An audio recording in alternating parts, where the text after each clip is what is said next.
Welcome to Coming Out of the Spiritual Closet with your host, me, Brittany Wittig. Join me every week to explore and demystify the world of modern spirituality. Welcome back, everyone. So this week, I want to talk about spirit guides.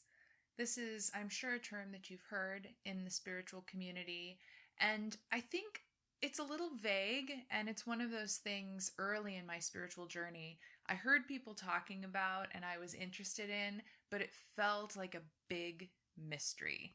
Today, let's talk about that and demystify it. First of all, I want to say that this podcast is definitely guided. Every single episode of this podcast has come to me in a meditation. The subject matter, some of what I wanted to talk about, it's all come to me through my guides.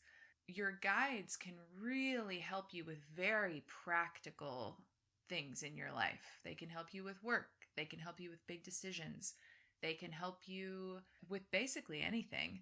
Along with helping, they also are always available just as company, just as energies that you can spend time with. They don't always have to be assisting you. There's something really beautiful about that because as you start tapping in to your guides, you begin to realize that you're never truly alone. So what are guides? Well, of course, nobody can really say that for sure. I don't think that as humans we're meant to know a lot of things, certainly not meant to know everything. And this is one of those areas where it's hard to put a definition to it. So I'm going to describe how I see guides with the disclaimer that this is just my experience with what this energy is, and it may be different for different people. But for me, your guides are non-physical energy that is always around you your entire life. From the moment that you're born, there's energy that you are connected to. This makes a lot more sense if we start to think about what we actually are energetically. So when I think of myself, yes, I am this human body, but I am also a huge energetic field that reaches out far beyond my human body. And the 3D human body, the way I think of it is it's a denser form of energy. So the part of my body that we see and feel and touch in 3D reality is a part of me, but it is not my whole being. It's not my whole self because my energy fans out far beyond my body. And I mention that because I think that it is important to understand that we have a huge part of us that is not our physical 3D human body. And that makes it a lot easier to think about connecting with other non-physical energy. And if you think about the idea that part of our energetic body has condensed down into this 3D body for this lifetime, but then at the end of this lifetime, when the 3D body dies and that part of our energetic field kind of falls away, we go on existing as that non-physical portion of ourselves. And I bring that up because I think it's easier to imagine these guides, these energies around us when we realize that we are actually a non-physical being ourselves. That's sort of how I think of our guides. So basically energetic bodies who do not have a portion of their energy that is condensed down into human 3D form at this point in time. Okay, so there's these energies out here that we can access, but what is that actually going to look like to our human brain?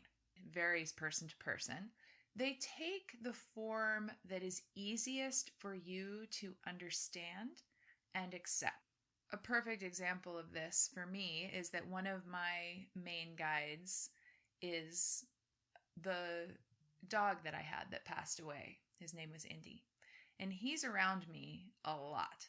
And that's very easy energy for me to accept and understand because that is energy that was a part of my life for a very long time. It makes sense that in order for our human brain to accept these energies, that they need to be in a form that we can actually comprehend, because their actual energetic form is not really something that our human brain would know how to comprehend. They can take the form of mythical creatures. A lot of people will have unicorns or dragons. In episode 7 of this podcast, I talk about animal guides, because those are a really excellent introduction to connecting with guides.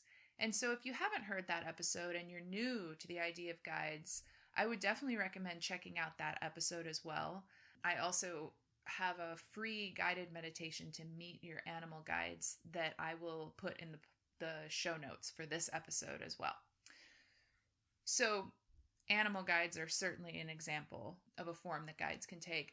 So again, mythical creatures are a form they often take. A lot of people's guides take the form of ancient figures, ancestors.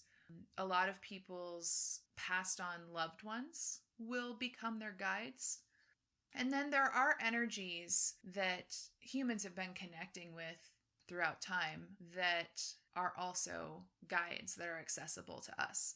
One of the big groups of energies that I think of immediately is angel energy.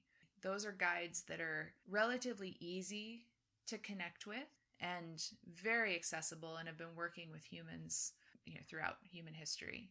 There's a whole variety. I mean, there's so many more than I could ever list. There's a whole variety of energies out there that we can tap into for guidance. So how do you connect with your personal guide? How do you tap into that? The first thing that you want to do is release judgment or doubt that you have around this idea. What I mean by that is let go of trying to figure out if your guides are real or if you're imagining them.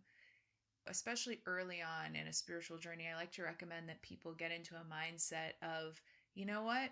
It doesn't matter. If I'm making it up, that's okay. If it's benefiting me, then who cares? If you can start out from that place, it'll make you a lot more open to receiving. It'll just kind of open you up to whatever comes through.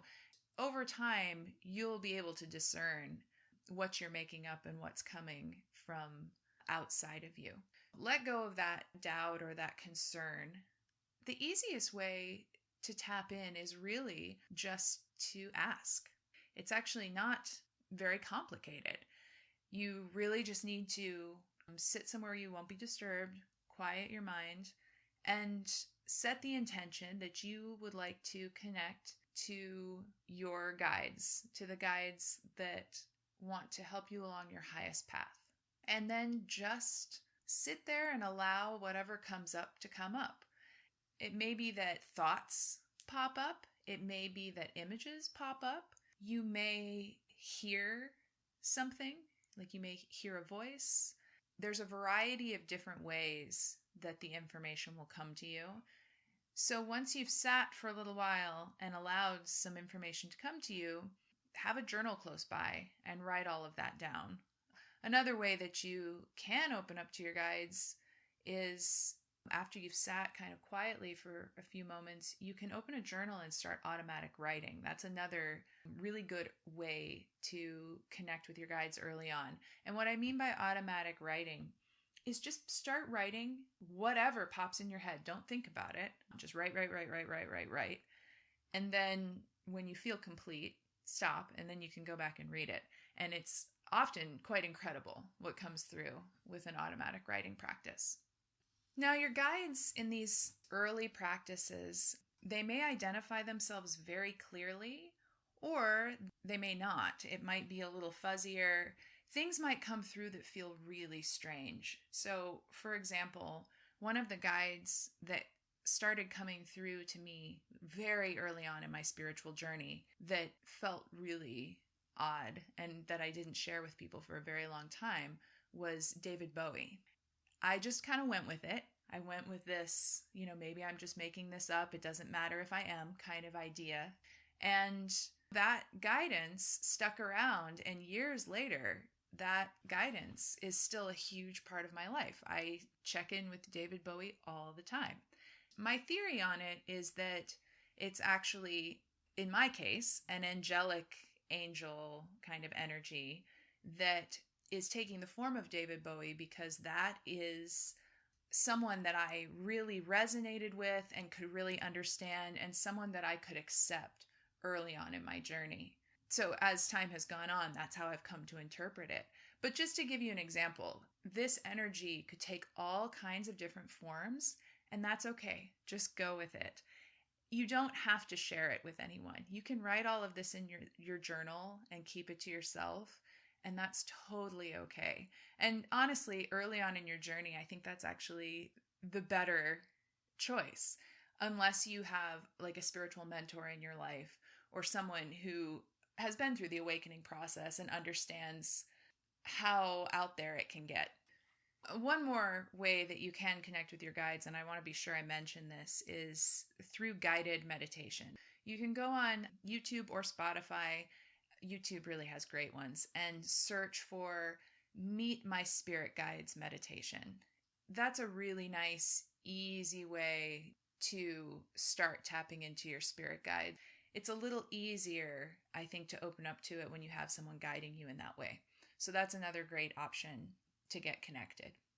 Once you've connected to your guides a few times, and really right off the bat you can start this, but certainly once you've gotten a little more comfortable with the connection, you can really begin to check in around anything in your life that you're wondering about. And this is a great way to start to learn about aligned decisions, to start to feel into decisions that are aligned with your higher self. One of the very first guides you might connect with is your higher self, which I basically think of as the part of me that is non-physical, that is eternal, that is energetic. Your guides can really help you hone in on choices that are heart-centered and aligned with your highest path.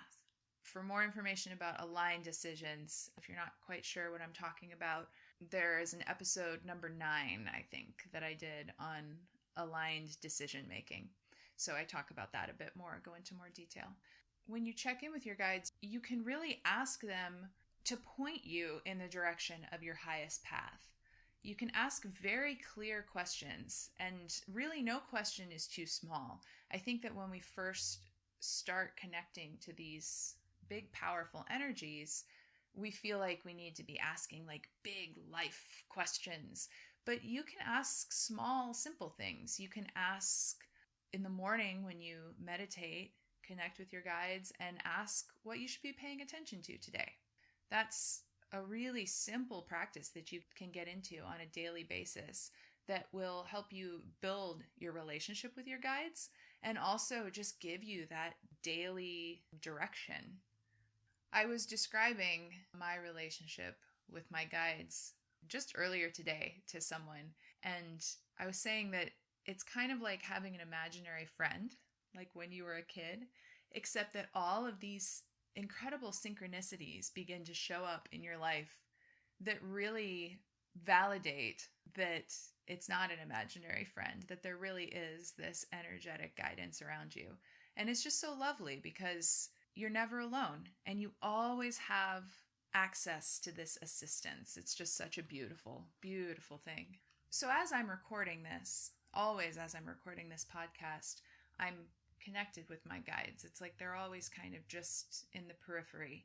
And right now I'm feeling kind of a push from them to pull a card for anybody who is listening at any point in time. And we've talked in past episodes about time not necessarily being linear, us just experiencing it that way. If you've listened to those episodes, it's just a reminder that this is a timeless reading, this card I'm about to pull. And whenever you're hearing this, there's something in it for you. So let's just see what comes out. I'm using the Starseed Oracle by Rebecca Campbell. It's a really beautiful deck, and it really wanted to come out for this. Oh, okay. The Cosmic Heart, Devotion, Potency. Make your life a moving prayer. This is my favorite card in the entire Starseed Oracle deck. I just think it's so beautiful, this idea, make your life a moving prayer. And it's so appropriate to this conversation around spirit guides. It's a reminder that you are spirit, you are energy. It's not that we think of it as accessing energy, tapping into our spirit guides, connecting with them, but you are spirit. And that's what this card is reminding you of. It's reminding you to find the sacred in the little things. Find the sacred in the everyday and make your life a moving prayer. Make every bit of your life part of your spiritual journey. And I know that at first that's not simple, but that can be a goal. It's a beautiful goal to really incorporate your spiritual journey, to really embody your spiritual journey in every bit of your life. And this definitely speaks to me because there's been a huge process, of course, even with starting this podcast, of embodying my spirituality in every area of my life in the day-to-day. Really beautiful card. I hope that resonates with everyone listening. So thank you so much for listening this week. I so appreciate all the reviews, the ratings. If you want to support the podcast, share it with friends, follow, leave a rating, leave a review. I appreciate it so, so much. And I will speak with you next week.